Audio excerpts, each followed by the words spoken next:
రాబోయే 3 రోజుల్లో రాష్ట్రంలోని పలు ప్రాంతాల్లో అక్కడక్కడ మోస్తరు నుంచి చిరుజల్లులు కురిసే అవకాశం ఉందని తెలిపింది వాతావరణ శాఖ. భారీ ఈదురుగాలులు వీచే అవకాశం ఉందని, గంటకు 30 నుంచి 40 కిలోమీటర్ల వేగంతో గాలులు వీస్తాయని అధికారులు చెప్పారు. రానున్న 3 రోజుల్లో గరిష్ట ఉష్ణోగ్రతలు సాధారణ స్థాయి కన్నా 3 నుంచి 5 డిగ్రీల వరకు తక్కువగా నమోదవుతాయని వాతావరణ శాఖ తెలిపింది. నైరుతి రుతుపవనాలు మరింత చురుగ్గా కదులుతున్నాయంటున్న వాతావరణ శాఖ అధికారి నాగరత్నంతో Kalpana face to face. Goa, Kerala ఈ ప్రాంతాల్లో అయితే మనకు భారీ వర్షాలు నమోదవుతా ఉన్నాయి. మరి తెలంగాణకు సంబంధించి ఏ విధంగా ఉండే అవకాశం ఉంది, తెలంగాణలో వర్షాలకు ఛాన్స్ ఉందా లేదా తెలుసుకుందాం. మనతో పాటు వాతావరణ శాఖ డైరెక్టర్ నాగరత్న గారు ఉన్నారు. ఒక్కసారి వారితో మాట్లాడదాం. మ్యామ్ చెప్పండి మ్యామ్, తెలంగాణకు సంబంధించి ఎట్లా ఉండనుంది, సో ఎలాంటి వర్ష సూచన ఇచ్చారు మ్యామ్? ప్రస్తుతానికి తెలంగాణ రానున్న 5 రోజుల వరకు కూడా తేలికపాటి నుంచి మోస్తారు వర్షాలు కురిసే అవకాశాలు ఉన్నాయి. ఈరోజు రేపు కొన్ని చోట్ల, ఆ తర్వాత చాలా చోట్ల కూడా ఉండే అవకాశాలు ఉన్నాయి. ఈరోజు రేపు ఉరుముల మెరుపులతో కూడినటువంటి వర్షం దక్షిణ, తూర్పు, పశ్చిమ, సెంట్రల్ జిల్లాల్లో ఉండే అవకాశాలు ఉన్నాయి. రేపు చూసుకున్నట్లయితే చాలా చోట్ల ఈ ఉరుముల మెరుపులతో కూడినటువంటి వర్షం, గాలి తీవ్రత 30 నుంచి 40 కిలోమీటర్ల వరకు కూడా ఉండే అవకాశం ఉంది. అట్లాగే చూసుకున్నట్లయితే ఈ ఉపరితల ఆవర్తనం ఏదైతే ఉందో బంగాళాఖాతంలో ఇంకా 2-3 రోజులు కొనసాగే అవకాశాలు ఉన్నందున వాటి ప్రభావం తెలంగాణ మీద పడే అవకాశాలు ఉన్నాయి. వర్షాలు కూడా కాస్త ఎక్కువగా 3వ రోజు నుంచి పెరిగే అవకాశాలు ఉన్నాయి. అట్లాగే మనకు చూసుకుంటే ఈ నైరుతి ఋతుపవనాలు అవి కూడా కేరళ తీరాన్ని రాగల 4-5 రోజుల్లో చేరే అవకాశాలు కనిపిస్తున్నాయి. Okay ma'am. సో ముఖ్యంగా చూసుకున్నట్టయితే గత 2-3 రోజుల నుంచి కూడా రాష్ట్ర వ్యాప్తంగా అడపాదడప వర్షాలు కూడా నమోదవుతూ ఉన్నాయి. సో ఈ వర్షాలు అనేవి ఎక్కువగా ఏ సమయంలో కురిసే అవకాశం ఉంది? సో ఈ రోజు ఉదయం నుంచి కూడా మేఘావృతమైన వాతావరణం కూడా కనిపిస్తూ ఉంది కదా.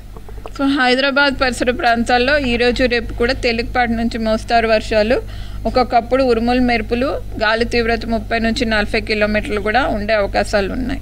Okay ma'am. సో ప్రజెంట్ రాడార్కి సంబంధించి సో ఎక్కడెక్కడ క్లౌడ్ మూవ్మెంట్ ఉంది అండ్ దాంతోపాటు వర్షం ఏమైనా ఎక్కడైనా స్టార్ట్ అయిందా మ్యామ్? ఆల్రెడీ మనకి నార్త్ ఇంటీరియర్ కర్ణాటక యొక్క ప్రభావం ఏదైతే ఉందో ఆ ప్రభావం వల్ల ఇక్కడ మనకు కొన్ని జిల్లాలు నిజామాబాద్, కామారెడ్డి, అట్లాగే మెదక్, సంగారెడ్డి ప్రాంతాలు, దక్షిణ జిల్లాల్లో ఆల్రెడీ థండర్స్టార్మ్ యాక్టివిటీ, కొంతమేట ఈ హైదరాబాద్ పరిసర ప్రాంతాల్లో కూడా క్లౌడీ కండిషన్స్ అవి స్టార్ట్ అయినాయి. ఆల్రెడీ రెయిన్స్ మనకి ఈ వెస్ట్, సెంట్రల్, సౌత్ డిస్ట్రిక్ట్స్లోని స్టార్ట్ అయ్యాయి. Okay ma'am. సో ఎక్కువగా ఈ మధ్య కురిసే వర్షాలన్నీ కూడా ఈ ఉరుముల మెరుపులు, ఈదురుగాలు అధికంగా కనిపిస్తూ ఉన్నాయి. సో వీటికి సంబంధించి ఈ వచ్చే 2-3 రోజులు కూడా ఉండే అవకాశం ఉందన్నారు కదా. రైతులకు కావచ్చు, ఇటు అధికారులకు కావచ్చు, ఎట్లాంటి సూచనలు జారీ చేశారు అండ్ ఎట్లాంటి కలర్ వార్నింగ్స్ ఇచ్చారు మ్యామ్? ఆల్రెడీ థండర్స్టార్మ్ యాక్టివిటీ ఉన్నప్పుడు ఎల్లో వార్నింగ్స్ అవి జారీ చేస్తున్నాము. సో థండర్స్టార్మ్ యాక్టివిటీ వల్ల ఈ వర్షాలు అవి వచ్చే సూచనలు కనిపిస్తున్నందున ఈరోజు రేపు ఎల్లుండ ఎల్లో వార్నింగ్స్ అవి జారీ చేసాము. అట్లాగే హైదరాబాద్ పరిసర ప్రాంతాలకు కూడా ఎల్లో వార్నింగ్స్ ఈరోజు రేపు జారీ చేయడం జరిగింది. Okay ma'am. సో ఈ తెలంగాణకు సంబంధించి ఈ మధ్యకాలంలో ఏమైనా భారీ వర్షాలకు ఛాన్స్ ఉంటుందా మ్యామ్ మళ్ళీ? ఎందుకంటే ఇప్పటికే ఇటు కర్ణాటక కావచ్చు, కేరళ, గోవా, బెంగళూరులో ఇక్కడ భారీ వర్షాలు నమోదవుతున్నాయి. మనకు అట్లాంటి వర్ష సూచన ఏమైనా ఈ మధ్యకాలంలో ఉందా మ్యామ్? ఉపరితల ఆవర్తన ప్రభావం వల్ల, అలాగే నార్త్ ఇంటీరియర్ కర్ణాటకలో ఉన్నటువంటి సర్క్యులేషన్స్, ట్రప్స్ ప్రకారంగా ఈరోజు రేపు మోస్తారు వర్షాలు ఎక్స్పెక్ట్ చేస్తున్నాం. మార్జినల్ హెవీ ఉంటే ఉండొచ్చు.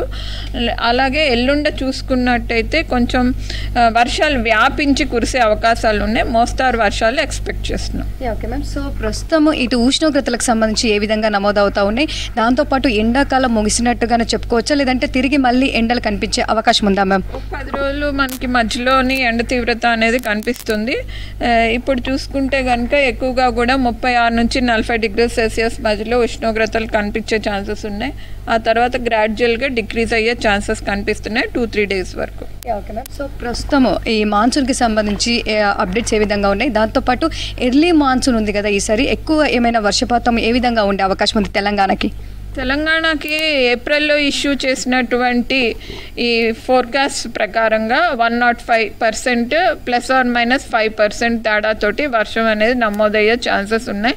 ఎక్కువగా కూడా పశ్చిమ, సెంట్రల్, ఈస్ట్ జిల్లాల్లో ఉండే అవకాశాలు కనిపిస్తున్నాయి. Okay ma'am. తెలంగాణకు సంబంధించి ఈ నైరుతి ఋతుపవనాలు ఎప్పుడు ఎంటర్ అయ్యే అవకాశం ఉంది, కేరళని ఎప్పుడు తాకే అవకాశం ఉంది మ్యామ్? కేరళను చూసుకుంటే నైరుతి ఋతుపవనాలు ఒక ఉపరితల ఆవర్తనం రేపటికల్లా కూడా ఈస్ట్ సెంట్రల్ అరేబియన్ సీలో ఫామ్ అయ్యే ఛాన్సెస్ ఛాన్సెస్ ఉన్నాయి. అది అల్పపీడనంగా కూడా ఆ తర్వాత 48 గంటల్లో ఫామ్ అయ్యే ఛాన్సెస్ ఉన్నాయి, డెవలప్ అయ్యే ఛాన్సెస్ ఉన్నాయి. సో వీటి యొక్క ప్రభావం వల్ల కేరళలో కూడా 4-5 రోజుల్లోని మాన్సూన్ అది ఆన్సెట్ అయ్యే ఛాన్సెస్ ఉన్నాయి. ఎందుకంటే విండ్ కండిషన్స్ అవి కూడా ఫేవరబుల్గా ఏర్పడే అవకాశాలు కనిపిస్తున్నాయి. అట్లాగే దక్షిణ అరేబియా సముద్రంలో కొన్ని ప్రాంతాలు, మాల్దీవ్స్, కొమరిన్ ఏరియా, అట్లాగే దక్షిణ బంగాళాఖాతం, సెంట్రల్ బంగాళాఖాతం, అట్లాగే ఈశాన్య రాష్ట్రాల్లో కూడా రాగల 4-5 రోజుల్లో చేరే అవకాశాలు ఫేవరబుల్గా ఉన్నాయి. ఇంకా ఓవరాల్గా ఇంకెన్ని రోజుల పాటు ఈ వర్షాలు తెలంగాణ రాష్ట్ర వ్యాప్తంగా కురిసే అవకాశం ఉంది మ్యామ్? ఈ థండర్స్టార్మ్ యాక్టివిటీ మనకి సమ్మర్లో సర్వసాధారణం. ఎండలు ఇంకా తీవ్రత పెరిగితే మనకి ఇంకా increase of activity of thunderstorm ఉంటుంది. కానీ మాన్సూన్ మాత్రం మనకి ఫస్ట్ వీక్ ఎండ్కి కానీ సెకండ్ వీక్లో కానీ వస్తుంది.